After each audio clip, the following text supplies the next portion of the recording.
jasmani, sehat rohani, dan Allah takdirkan kita bisa beribadah di bulan Ramadan ini. Mudah-mudahan ibadah kita diterima di sisi Allah Subhanahu wa taala. Amin Allahumma amin. Selanjutnya salawat dan salamnya Allah tidak lupa marilah kita haturkan kepada penghulu kita, yaitu Nabi Agung, Nabi besar Muhammad sallallahu alaihi wasallam, Nabi yang sangat kita rindukan dan kita harapkan keberkahan syafaatnya, lebih-lebih ketika kita semua nanti pada hari kiamat.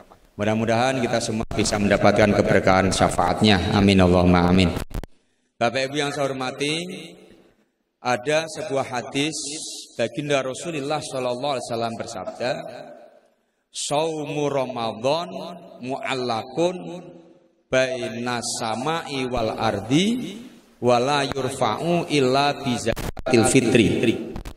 Nabi mengatakan bahwa puasa Ramadan itu ngegantung antara langit dan bumi dan tidak bisa terangkat terlaporkan kepada Allah Subhanahu wa taala kecuali dengan membayar zakat fitrah.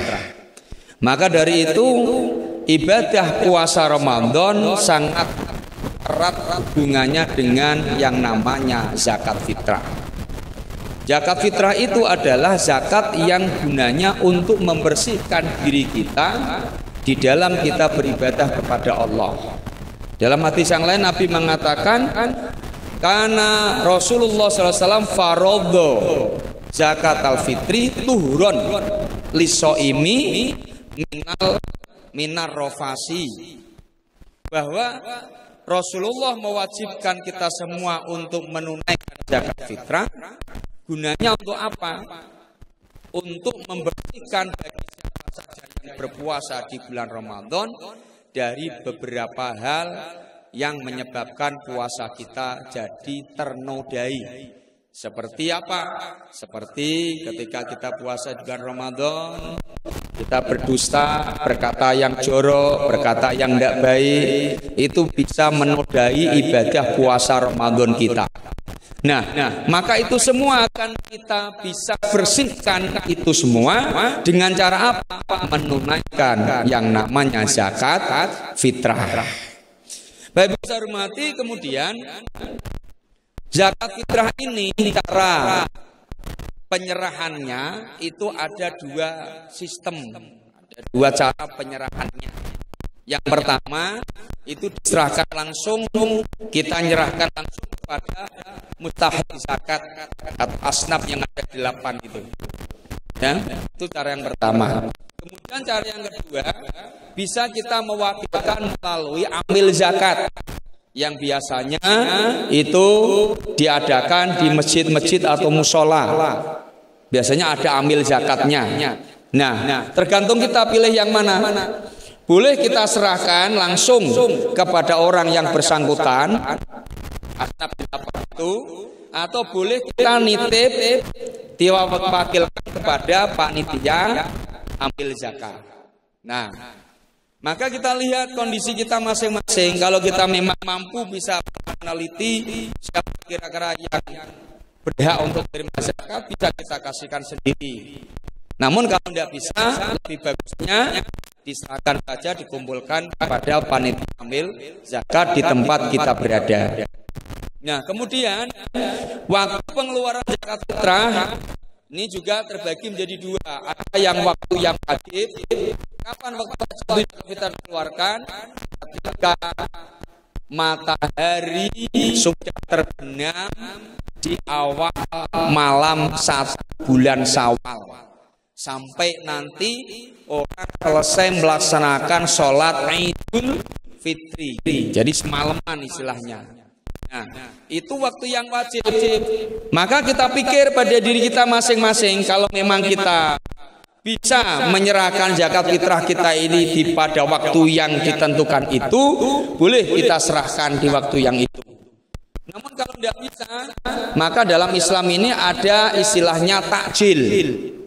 Jadi zakat fitrah diserahkan kapan waktu takjilnya? Awal masuk 1 Ramadan itu sudah boleh Pak kita keluarkan zakat fitrah.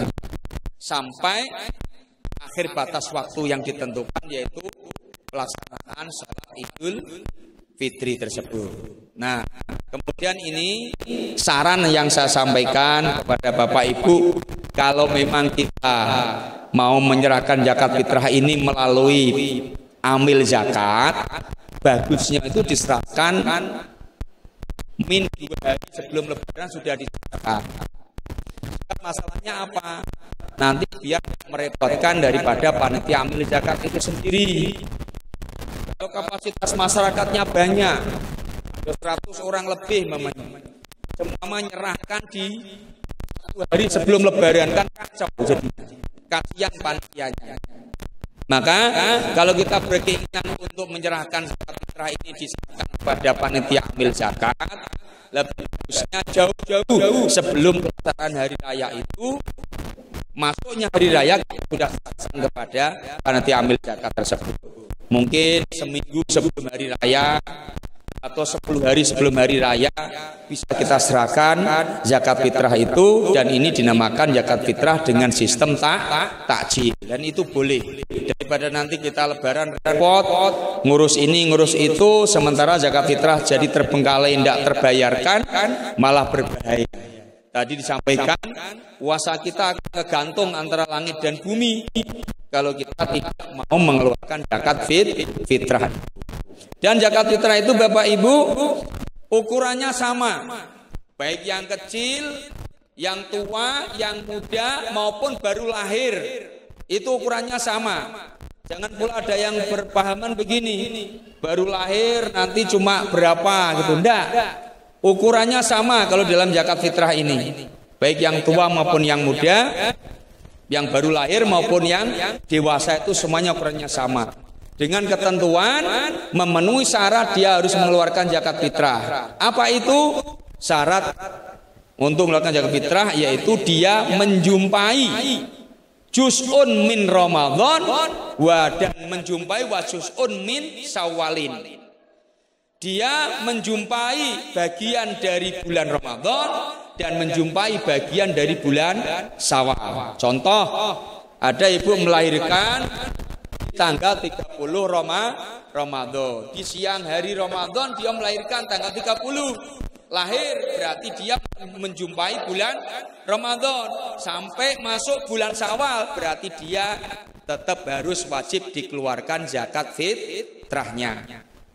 Lain, kalau ada orang yang meninggal tanggal 30 bulan Ramadan, belum sampai umurnya ini masuk bulan Syawal, dia meninggal, maka tidak diwajibkan mengeluarkan zakat fitrah. Begitu juga kalau ada bayi yang lahir pas lebaran lahir, berarti tidak menjumpai bulan Ramadannya, maka dia tidak diwajibkan untuk menunaikan zakat fitrah. Jadi Bapak Ibu yang saya hormati, mari untuk kesempurnaan ibadah puasa kita di bulan Ramadan, jangan sampai kita tidak menunaikan zakat fitrah itu. Nah, lagi-lagi kalau memang kita nak serahkan kepada panitia amil zakat, lebih cepat, lebih bagus, biar nanti bisa ditata, diatur sebaik mungkin, dan pihak panitia amil zakat itu bisa menganalisis, mengatur siapa saja kira-kira di wilayah yang bersangkutan itu yang sekiranya masuk dalam kategori 8 asnaf tersebut. Nah, ini ada yang lucu Pak, kemarin sore itu saya ditanya oleh seseorang, Ustadz, kalau zakat fitrah telah dibagikan semuanya, ada sisanya, boleh enggak itu untuk musola? Saya jawab enggak boleh. Karena musola itu bukan golongan asnaf 8 Pak. Ya, jangan pula nanti masjid minta zakat fitrah, enggak boleh. Itu bukan manusia. Kecuali, ini ada kecualinya. Kalau panitia pembangunan masjid atau panitia pembangunan musola punya utang. Utang itu untuk pembangunan musola tersebut, maka dia atas nama gharim boleh minta zakat fitrah kepada panitia amil zakat fitrah. Jadi atas nama gharim, bukan atas nama lembaga, tidak bisa. Maka musola tidak berhak menerima zakat. Siapa yang nak nerima Pak? Bapak zakat ke musola, yang nerima siapa? Tidak ada. Zakat fitrah ke masjid, untuk masjid tidak bisa. Makanya kalau untuk pembangunan musola, cari dana yang lain yang tidak berkaitan dengan zakat fitrah. Begitu juga dengan pembangunan masjid dan lembaga-lembaga yang lain yang sifatnya bukan bentuk orang. Karena yang dicerahkan dalam Al-Quran itu asnaf 8 itu semuanya jenis manusia, dari amil zakat, fakir miskin dan seterusnya. Dan itulah yang berhak menerima zakat fitrah yang harus kita serahkan kepadanya. Mudah-mudahan bisa dipahami apa yang saya sampaikan dan bisa menjadi pemahaman kita dan bisa kita amalkan dalam kehidupan kita sehari-hari. Sekian dari saya, kurang lebihnya mohon maaf. Akhirul kalam, assalamualaikum warahmatullahi wabarakatuh.